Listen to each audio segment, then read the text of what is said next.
Mesdames, Messieurs, bonsoir.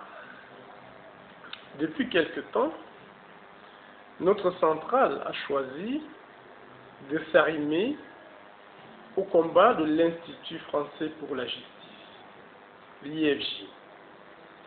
Un combat noble dont l'objectif naturel est de militer pour la restauration d'une justice plus efficace.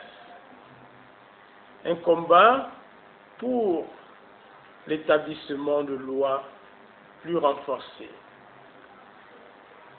Des lois qui pourraient parvenir à corriger efficacement les mauvaises attitudes des malfrats au quotidien.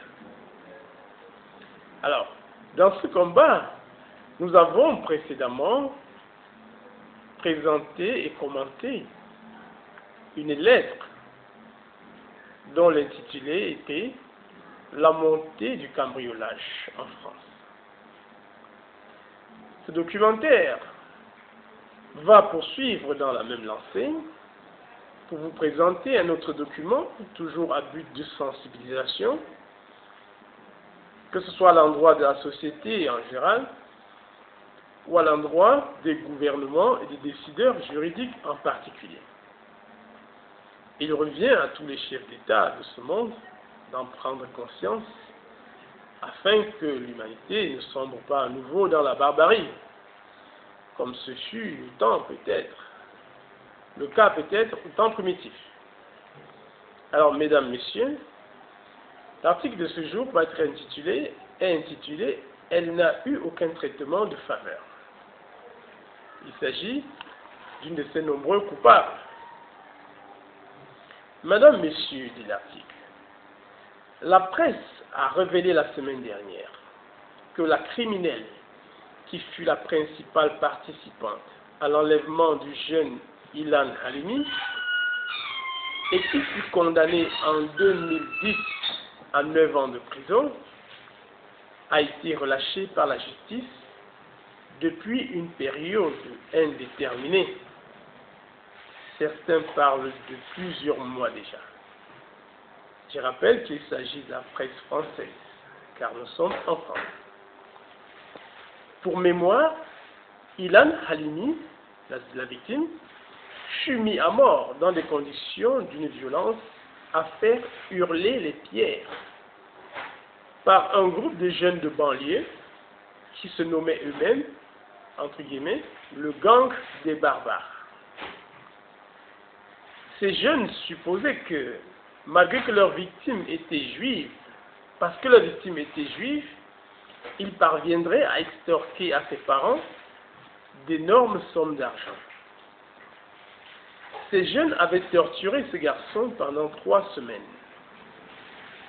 Attaché nu sur une chaise dans une cave, un sac sur la tête. Ils avaient harcelé les parents de messages sur leur téléphone portable, en leur expliquant ce qu'ils faisaient à leur fils, en les insultant et en leur envoyant même des photos. Tout ceci avait été soigneusement établi au cours de l'enquête qui suivit l'assassinat d'Ilan.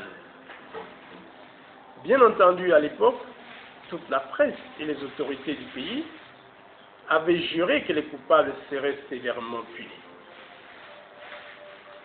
Le pire, cependant, se produisit durant le procès, où le chef des gangs, Youssouf Fofana, continua à se moquer ouvertement des parents et des juges. L'article souligne bien se moquer ouvertement des parents et des juges, a expliqué combien il était fier de ses actes. Il a même prononcé de très graves menaces à l'égard des jurés lors des audiences du tribunal. Malgré donc l'absence de remords et de l'atrocité du crime, la plupart des coupables sont aujourd'hui libres. L'article souligne, sont aujourd'hui libres. Et la justice a commencé à libérer ceux qui portent la plus lourde responsabilité. Mais savez-vous ce qu'a expliqué l'avocate Maître Dominique Attias dans les colonnes du Parisien? Elle a expliqué au sujet de cette criminelle, donc, qui est déjà en liberté elle aussi. Je cite, c'est l'avocate française qui parle, eh bien, elle n'a eu aucun traitement de faveur. Elle a au contraire eu un régime de défaveur. Elle est même allée au-delà de la date à laquelle elle pouvait prétendre une sortie. Fin de citation. Oui, vous avez bien lu, continue l'article. Condamnée à 9 ans de prison en 2010 pour un crime commis en 2006, elle est déjà libre en janvier 2012. Mais elle a été victime, entre guillemets, d'un régime de défaveur. Et aurait pu, ou peut-être dû, sortir plus tôt encore. Et tenez-vous bien, cette avocate dit vrai. Selon les lois françaises actuelles, il est normal qu'un criminel fasse la moitié de sa peine.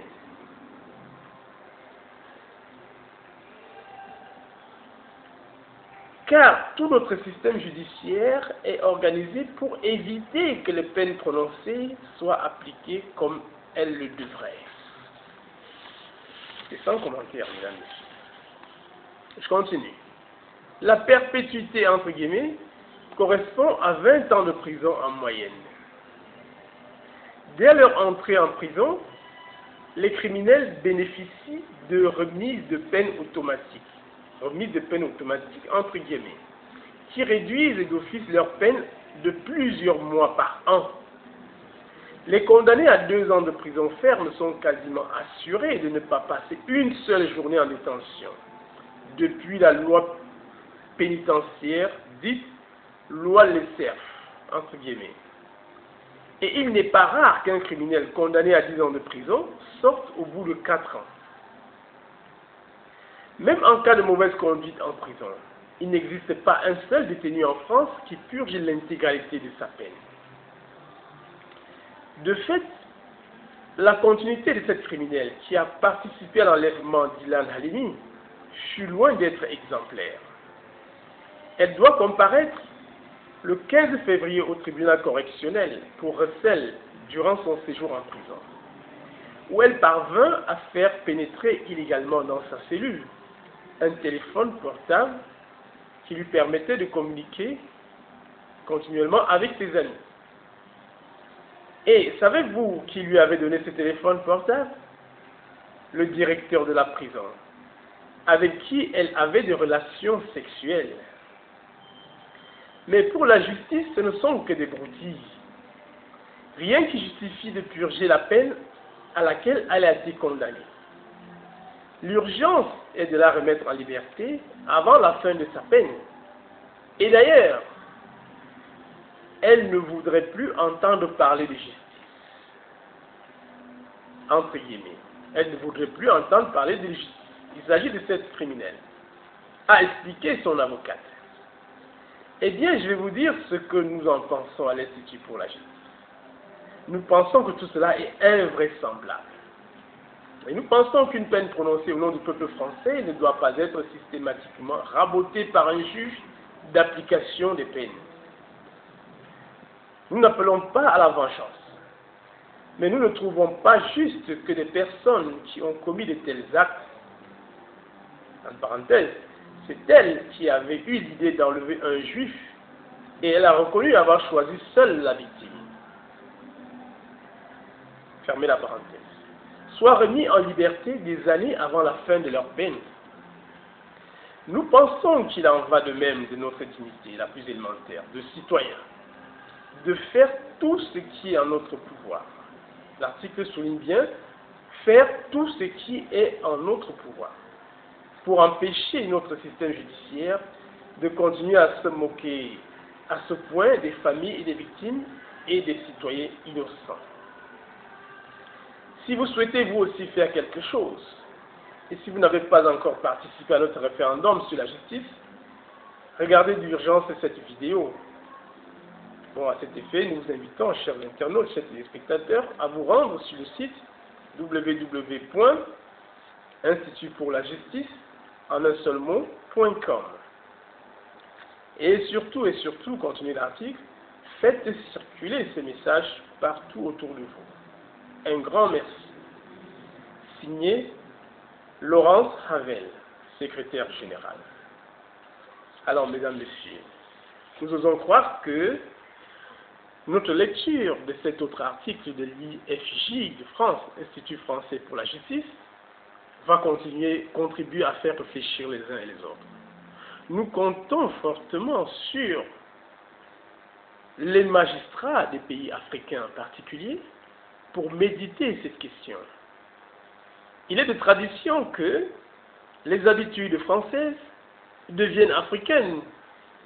Hier, c'était au bout de 20 ans, puis de 10 ans, puis de 5 ans.